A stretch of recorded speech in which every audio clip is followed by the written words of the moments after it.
Shalom Aleichem, meu irmão e minha irmã, como vão vocês? Que Hashem vos abençoe em nome de Yeshua. Hoje nós estamos aqui para falar sobre a Parashá Vaishlach. E essa Parashá, ela tem um conteúdo muito intenso e nós queremos falar sobre Yaakov, o homem espiritual. A Parashá vai de Gênesis 32, 3 até 36, 46. E a primeira pergunta que nós vamos fazer é: por que Yaakov, o nosso terceiro patriarca, era um homem tão espiritual? Qual era o segredo que ele carregava?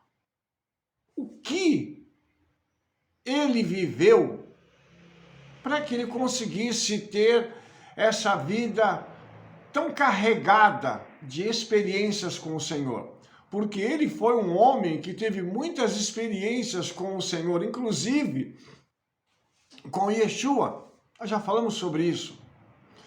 Mas agora eu gostaria de tentar te mostrar uma coisa que pouco se fala.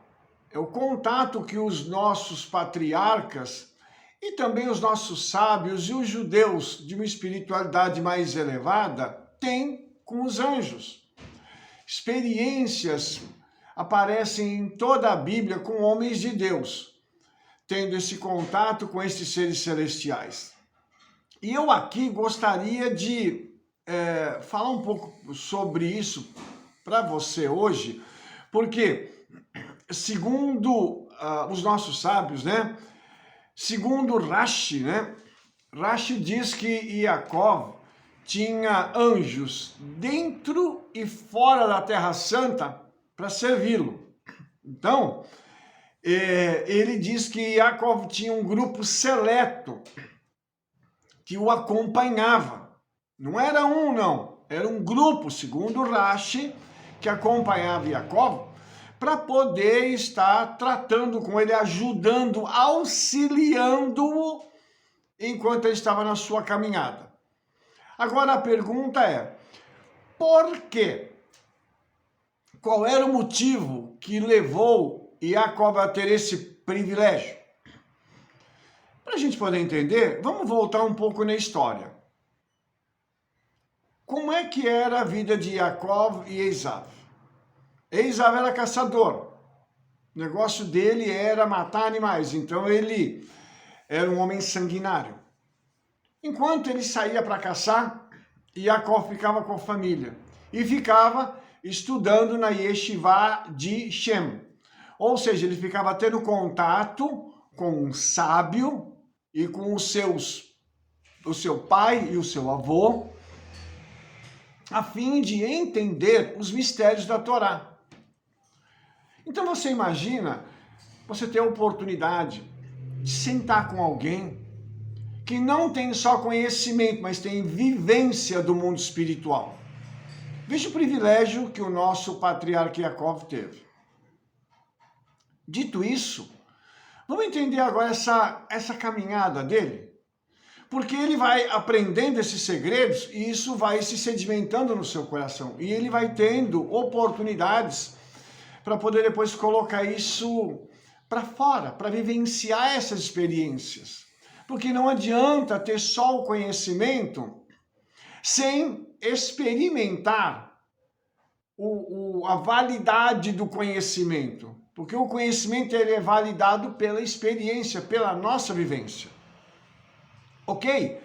Quando isso acontece, então, como que Yaakov vai agora viver isso? Quando ele sai da casa de seus pais para ir até a casa de Labão, ele então para num lugar onde ele tem um sonho. Lá ele sonha com a Sulam de Yaakov, a escada de Yaakov, onde ele vê anjos subindo e descendo da escada. Rashi nos disse que ele tem um grupo de anjos que o servem, dentro e fora da Terra Santa. Então, o que parece que está acontecendo aqui é uma troca na guarda dele. Ele está indo para uma outra terra, então esses anjos estão subindo e está descendo um outro grupo para poder acompanhá-lo até o seu destino final.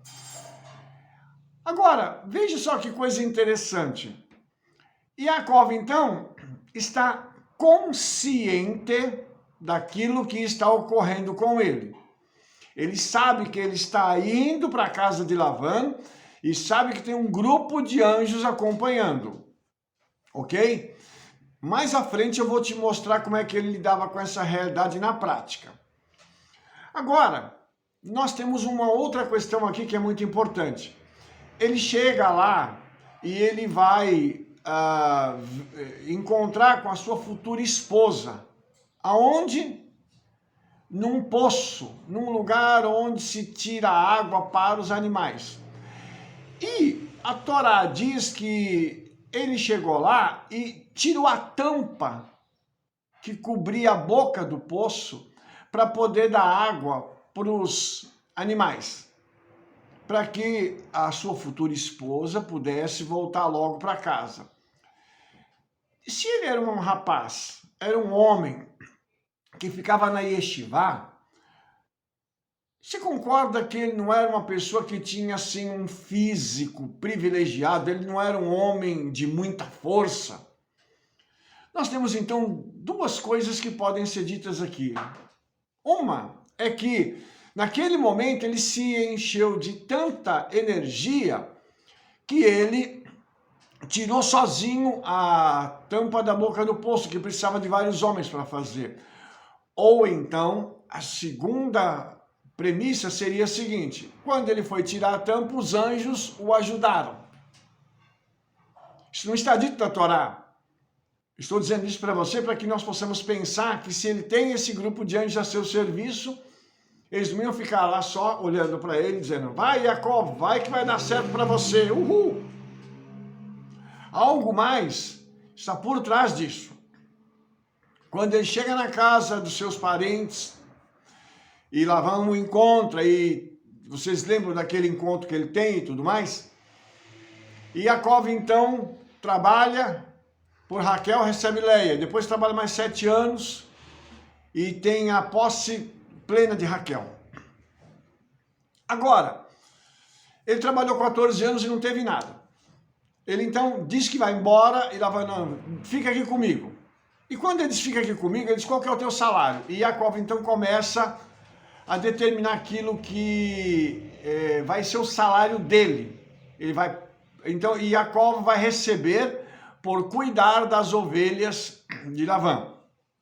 E uma coisa interessantíssima que acontece é que quando ele diz: olha, vão ser as ovelhas malhadas, vão ser as ovelhas escuras, vão ser as ovelhas assim, tudo que ele diz se cumpre. E há uma coisa muito interessante, porque isso é um entendimento que nós ainda não temos, de como a palavra daquele homem poderia incitar o mundo espiritual a fazer com que se cumprisse, ou havia a intercessão, né?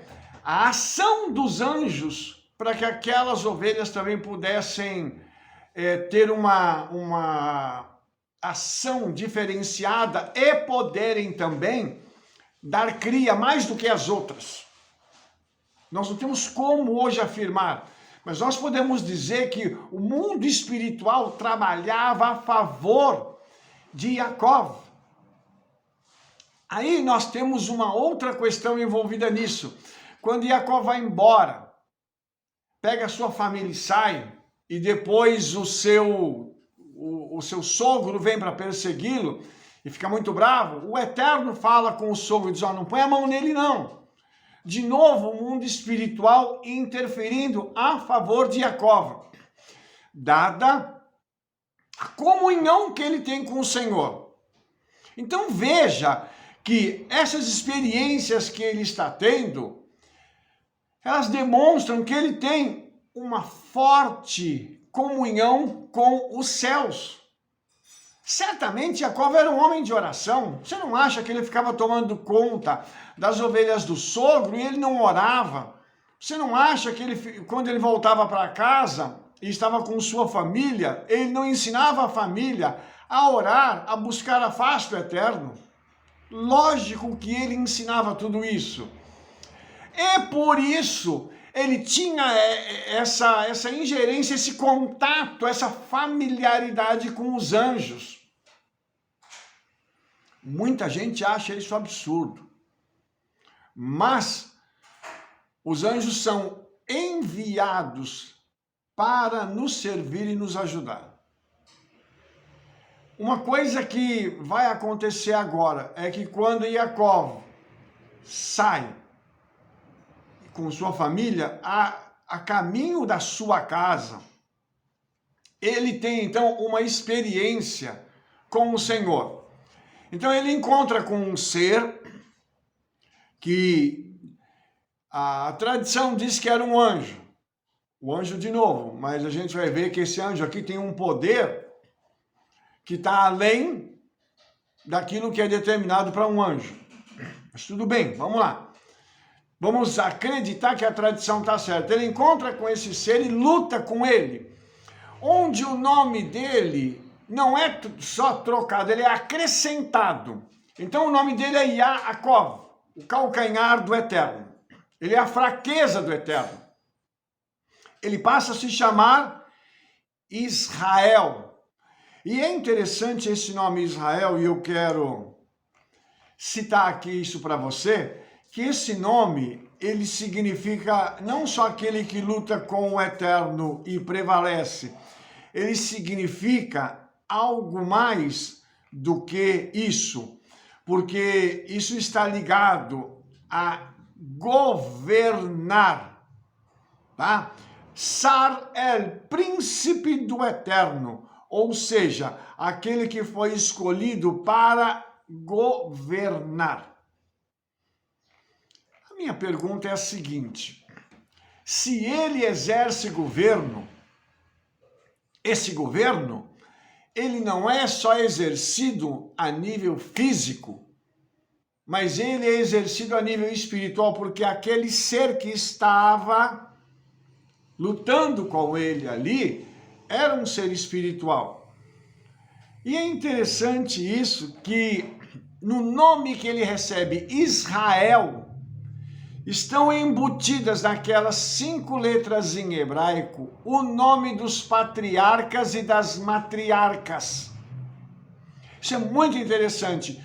Isso significa que nele estava toda a nação de Israel. Nele, naquele nome Israel, estão os patriarcas e as matriarcas, e a governança está sobre ele. Isso é muito, muito importante a gente entender. E por que eu estou dizendo isso? Porque quando ele encontra com aquele ser, algo lhe é acrescentado. Ele não é tirado dele para depois colocar, mas algo é acrescentado, uma dimensão de vida é acrescentada à vida de Yaakov. Nele agora estão contidas outras promessas e outras premissas que vão levar não só ele, como seus descendentes a agirem de forma a governar. E eles vão governar o mundo físico e o mundo espiritual. Deixa eu dizer uma coisa para você. Quando a gente fala sobre Israel, a gente está falando de um povo que hoje está disperso por todo o mundo, mas os nossos irmãos estão também lá na terra de Israel. Desde 1948, Israel voltou a ser uma nação. É uma nação jovem, mas uma nação que governa. Em que sentido? Pegue os judeus e veja se os judeus têm influência no mundo.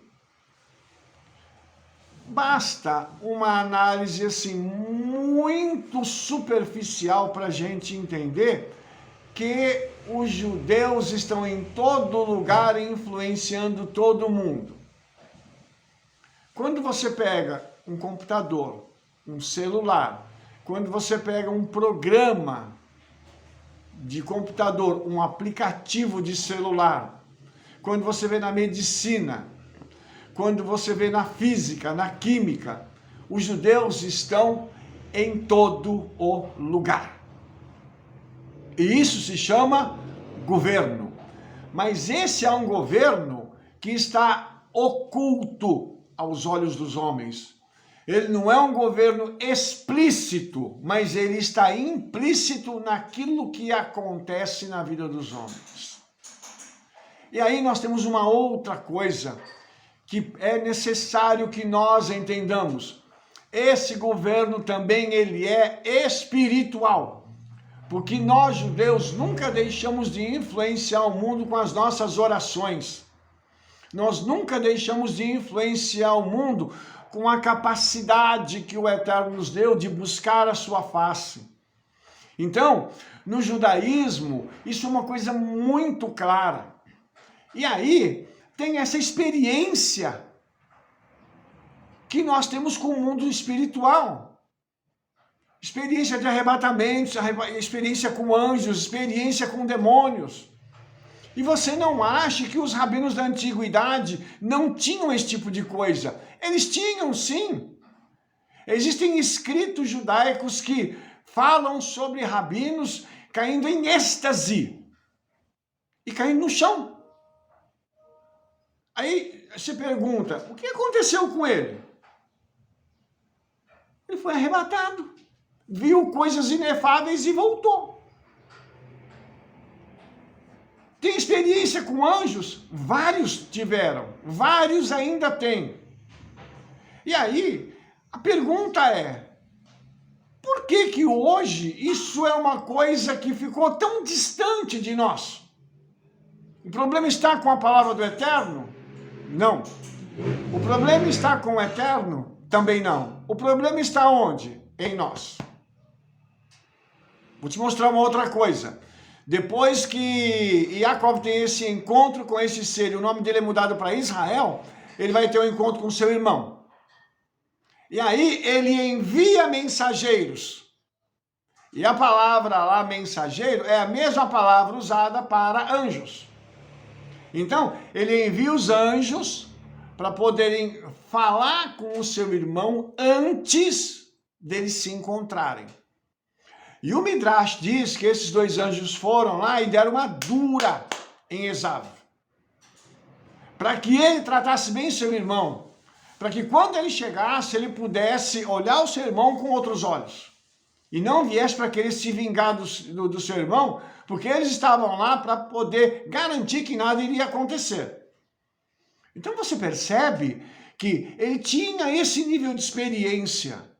Ele podia enviar anjos para poderem cumprir missões para ele. Ah, Rabino, mas isso é um absurdo. Isso é uma coisa que não acontece nos dias de hoje. Só que não. Existem homens e mulheres que têm uma intimidade tão grande com o Senhor, nesse trato com os anjos, que eles, inclusive, pedem a esses anjos que saiam para cumprir algumas coisas que eles precisam, para realizar uma missão para eles. Isso acontece hoje. Só que isso não é uma coisa para todo mundo, isso é uma coisa para quem está num nível espiritual muito elevado. E outra coisa, é preciso estar debaixo da supervisão de alguém para não cometer algum erro e ao invés de um anjo não vir uma outra coisa. Porque a Bíblia diz que Satanás se disfarça inclusive como anjo de luz. Então nós temos que entender esse mundo espiritual e saber quem está fazendo o quê. Entendeu? É a mesma coisa que estudar, irmãos. O estudo das escrituras, ele tem degraus que precisam ser galgados. Sobe-se um degrau por vez. E é tão engraçado que eu recebo várias vezes pessoas que me ligam ou mandam mensagem dizendo assim, eu quero estudar a Cabala, o que o senhor acha? E eu pergunto, você subiu os degraus até chegar na Cabala? E a pessoa diz, que degraus? Ou seja, ela nem sabe que ela precisa estudar Torá, Brit Hadashah, tradição judaica, que precisa passar por uma yeshiva para chegar no último nível que é a Cabala. querem queimar etapas. E isso é típico, né? Da gente que é brasileiro. O brasileiro gosta de dar um jeitinho, aí eu quero alcançar lá na frente sem passar pelos fundamentos. Mas não é possível fazer isso. Vou te dar uma ilustração para isso. Quando se constrói uma casa, a primeira coisa que se faz são os alicerces. E os alicerces da casa estão sempre ocultos. Quando você está na sua casa, você não vê os alicerces, porque eles estão na terra, segurando toda a construção. Quando a pessoa quer queimar etapas, eu quero ter um relacionamento com o anjo, eu quero dar ordem para anjo e tudo, sem antes passar por um aprendizado, uma escola, uma experiência que te leve para isso. É como se a pessoa quisesse pegar, colocar as paredes e jogar o telhado sem ter o fundamento, a base, o alicerce. Essa casa está determinada, fadada a cair. E é isso que acontece com a vida espiritual de algumas pessoas que querem ter experiências, mas elas querem ter experiência dos outros. Elas veem um homem de Deus, uma mulher de Deus com grande experiência e dizem assim, eu quero isso. Mas elas não querem trilhar o caminho que essas pessoas trilharam. Você acha que Jacó teve essas experiências de graça? Você acha que ele teve todo esse relacionamento com o mundo espiritual de um dia para o outro? Eu acordei e hoje eu já tenho um relacionamento com o anjo. Faz isso, o anjo faz aquilo, eu estou vendo meu anjo aqui. Não foi assim, não. É um tempo de vivência, de oração, de intimidade com o Eterno, de entendimento, conhecimento e discernimento da palavra. Quem não tem esse tipo de coisa, não tem condição de ter contato com o mundo espiritual. Como uma pessoa vai querer, sem conhecimento nenhum, dar ordem para um anjo? Como? Fica parecendo que o anjo é empregado doméstico. O anjo faz aquilo. Agora eu estou com sede. Faz aquilo. Vai, traz uma água para mim, anjo. O anjo, frita um bife ali para mim, porque eu estou com fome. Varre a casa para mim. Né? Então, existe esse tipo de situação, esse extrapolar, por falta de entendimento. A função desses seres celestiais não é essa. A função deles é outra. É nos servirem em assuntos especificamente espirituais que têm influência no mundo físico. Óbvio. Mas nós precisamos entender isso, que Jacó tinha esse nível de conhecimento, esse nível de espiritualidade, de contato com os céus. Para isso, irmãos, tem que ter conhecimento, você tem que entender quantas categorias de anjos existem. Porque tem gente que acha, deve ter o quê? Umas 2 ou 3 categorias de anjo, né? Anjo, serafim, querubim e arcanjo. E tem gente que acha que arcanjo é um tipo de anjo. Mas não é. Essa palavra significa supervisor. Existem 10 categorias de anjos e tem para cada categoria tem arcanjo, ou seja, cada categoria tem o seu supervisor. E agora? Você entende como o nosso conhecimento é raso? Como o nosso conhecimento é pequeno? É defasado em relação a isso? Nós temos que aprender, precisamos estudar, precisamos conhecer para saber com que tipos de anjos nós podemos ter contato, porque tem anjos que não tem, nós não vamos ter contato nunca. Porque eles são seres que estão em lugares especiais e nós não vamos ter contato com eles. Pode acontecer de ter uma visão com eles, mas é diferente. Nós nunca vamos ter contato. Deixa eu falar um pouquinho das 10 categorias. Eu vou citá-las aqui, sem fazer uma descrição mais detalhada delas, porque o objetivo do vídeo não é esse. Mas eu gostaria de falar das 10 categorias. Vou começar dos maiores para os menores. Hayot HaKodesh, que são chamados de seres santos. Ofanim, rodas. Hashmalim, que são os elétricos ou os brilhantes. Eirilim, os bravos. Serafim, os flamejantes. Aí nós temos as categorias inferiores agora. Os Malachim, que são os mensageiros. Os Elohim, que são os juízes. Os Bnei Elohim, que são os chamados filhos de Elohim. Os Queruvim, que são os guardiões. E os Ishim, que são os varões, aqueles que estão ao nosso redor. Então você vê que essas 10 categorias, todas elas estão na Bíblia. Obviamente na Bíblia em hebraico.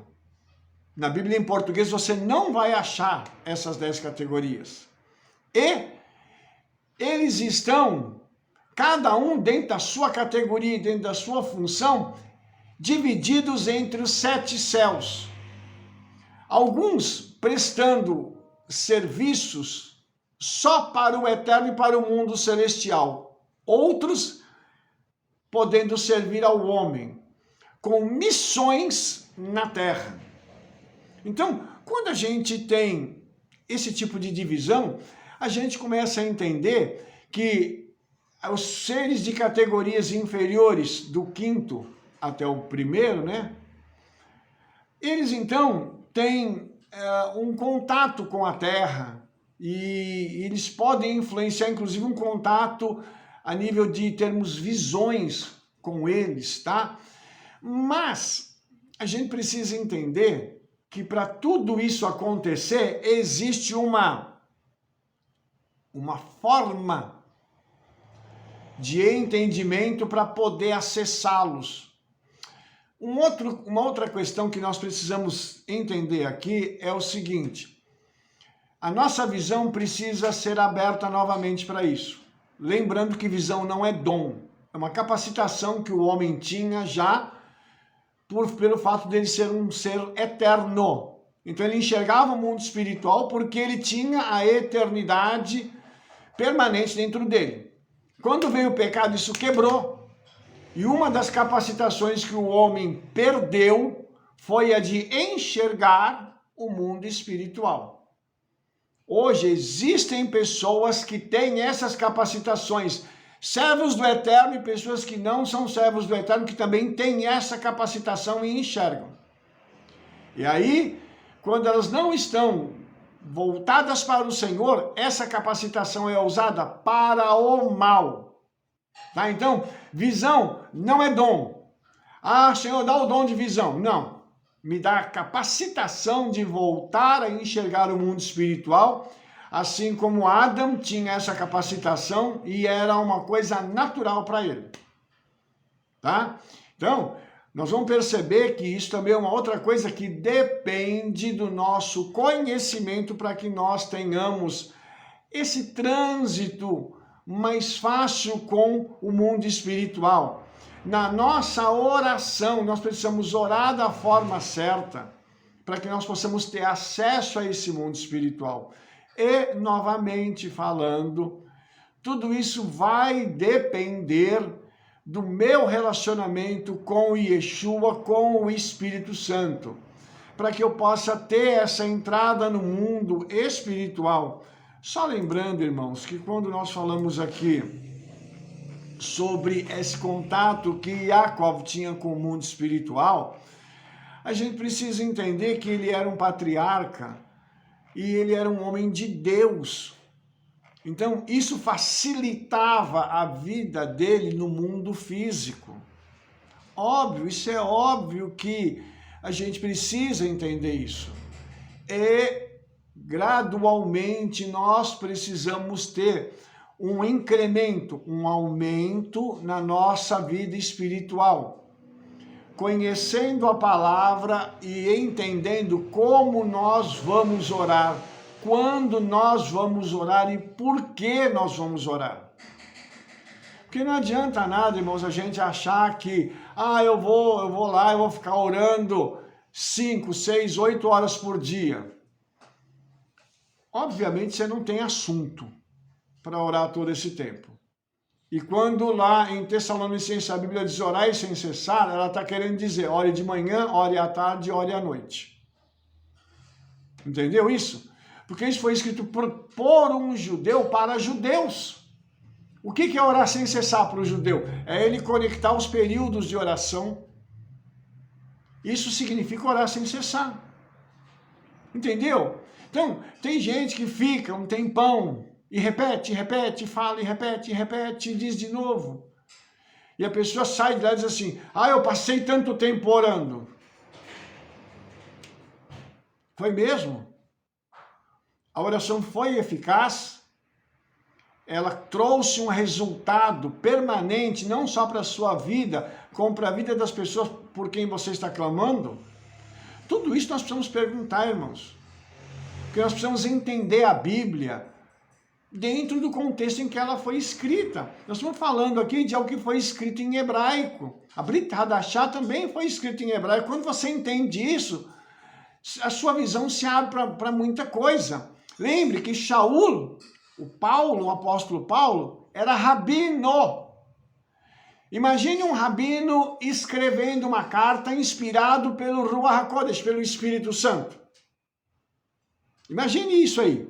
Agora imagine esse rabino escrevendo para várias pessoas diferentes, vários grupos diferentes, respeitando o contexto, respeitando necessidade e tendo revelação do Espírito Santo para poder tratar daquele assunto em determinado momento. Isso é ser espiritual. Entendeu? Quando ele chegava naqueles lugares, haviam manifestações espirituais. Você entendeu isso? Então, tudo isso diz respeito à nossa comunhão e à nossa intimidade com o Senhor. Quando você e eu falamos sobre isso, eu quero até subir mais um nível para te falar sobre um outro homem dentro da Brit Hadashah que teve grandes experiências espirituais, e Yohanan, o João, discípulo de Yeshua, aquele discípulo amado. Quando você pega as boas novas dele, que o pessoal chama de evangelho, ele foi escrito num nível altíssimo. E a maioria, 99% das pessoas não entende o que tem ali dentro. E ele foi um homem tão privilegiado. E eu reputo que ele teve uma experiência assim, de um nível muito maior do que a de Jacob. Até Daniel, que teve visões que o Senhor mostrou para ele o futuro, não teve uma experiência tão alta quanto Yohanan. Porque quando ele estava preso por anunciar as boas novas sobre Yeshua, ele foi colocado numa ilha e ali o Senhor aparece a ele e dá para ele a revelação do que aconteceria no fim. E ali ele tem visões com anjos, ele vê o trato dos anjos, ele vê o mundo celestial se conectando com o mundo físico e trabalhando para o mundo físico. Entendeu? Então ali você vê Yohanan com uma forma muito elevada de contato com esses seres celestiais. Nós temos sábios na antiguidade que tiveram esse mesmo trato com o mundo espiritual, que também receberam revelações sobre coisas inefáveis, e eles escreveram e registraram isso. Então, quando a gente tem isso, a gente passa a entender o quanto é necessário que, na época de Jacob, ele tinha a espiritualidade dele elevada, ou seja, ele tinha uma comunhão grande com o Eterno. Depois nós tivemos outros homens que se destacaram. E eu estou citando Daniel por causa do contato que ele teve com esses seres celestiais. Eles chegaram até ele. Ele viu esses seres celestiais. E a unção que estava sobre ele também era tão grande que ele caía. Por causa do contato do mundo físico com o mundo espiritual. Há um choque quando isso acontece. Então, você imagina a santidade de um ser desse invadindo o nosso mundo, entrando no nosso mundo com toda a podridão que tem no mundo. Ah, Rabino, mas eu sou diferente, eu sou uma pessoa que eu não participo dessas coisas do mundo, eu não peco como essas pessoas pecam. Mas se hoje o Senhor enviar um ser celestial revestido de glória e ele aparecer para você, você não fica de pé, com certeza. Veja que os níveis desses seres celestiais são tão diferenciados que no livro de Apocalipse, Yohanan vê um ser desse e ele diz que a glória dele iluminou todo mundo. Imagina então a glória de Yeshua. Veja onde eu quero chegar, irmãos. É importante a gente entender isso. Nós precisamos estar conscientes da nossa busca por conhecimento e por comunhão com o Senhor. Jacob aqui, ele tem uma comunhão tão grande que ele coloca os anjos para trabalhar para ele em coisas espirituais, coisas que colocam em risco a sua vida, de sua família. Havia uma promessa sobre a vida dele. Os filhos de Jacó fariam parte das 12 tribos de Israel. Ele não podia morrer, a família não podia morrer. Algo haveria de acontecer, então o anjo vai lá e faz o seu trabalho. Entende isso? Então, tudo isso, irmãos, é o nosso dia a dia. Tudo isso é aquilo que nós podemos fazer também. Pedindo ao Senhor que nos ajude, que interfira em assuntos que colocam também em risco a nossa vida, colocam em risco a continuidade da palavra do Senhor aqui na terra. Ah, Rabino, mas a gente não tem autoridade para fazer isso. É? Quem tem autoridade então? Se nós que temos o Ruach HaKodesh, o Espírito Santo em nós, e nos foi dado o privilégio de termos uma palavra, que através dessa palavra nós podemos criar, destruir. Quem tem? Se nós não temos a autoridade, quem tem? Os filhos do diabo? Eles certamente estão fazendo. Estão deixando o mundo em polvorosa. Veja as coisas que estão acontecendo no Brasil, veja as coisas que estão acontecendo no mundo, irmãos. São coisas que nós precisamos parar e pensar. Por que eles podem fazer tudo isso e nós não podemos? Não é que nós não podemos, é que nós estamos sendo omissos em relação a tudo isso. Nós chegamos num ponto da história da humanidade em que para nós ficou tudo muito fácil. A gente pega um celular hoje e faz qualquer coisa pelo celular. E nós achamos que as coisas são muito fáceis. Mas as coisas espirituais, elas demandam estudo. Elas demandam tempo, elas demandam renúncia. Elas demandam conhecimento. Hoje as pessoas querem aprender aquilo que elas acham que é bom para elas. Você acha que quando Jacob estava na Yeshivá de Shem, ele falava assim, ô Shem, me ensina sobre isso, me ensina sobre aquilo? Quem determinava o conteúdo programático da Yeshivá era o próprio Shem. E ele vinha ensinando das coisas mais simples para as mais complexas, para que Jacob pudesse ter o seu caráter transformado e a sua vida a nível de conhecimento firmada, primeiro nos fundamentos, para depois seguir uma linha de ascensão até as coisas mais profundas que são relativas ao mundo espiritual. Se os nossos patriarcas seguiram esse caminho, por que nós devemos ir por outro caminho? Se eles precisaram fazer tudo isso, por que conosco é diferente? Fica aí, irmãos, a pergunta. Fica aí o questionamento em relação a isso. Por que nós, hoje, nessa era que é chamada de era digital, queremos tudo tão apressadamente, sem querer passar pelos fundamentos? Nós não temos esse direito. Nós podemos fazer? Sim, mas as consequências virão. Agora, quem quer caminhar da forma correta, vai buscar primeiros fundamentos até chegar nesse grau de espiritualidade que Yaakov teve.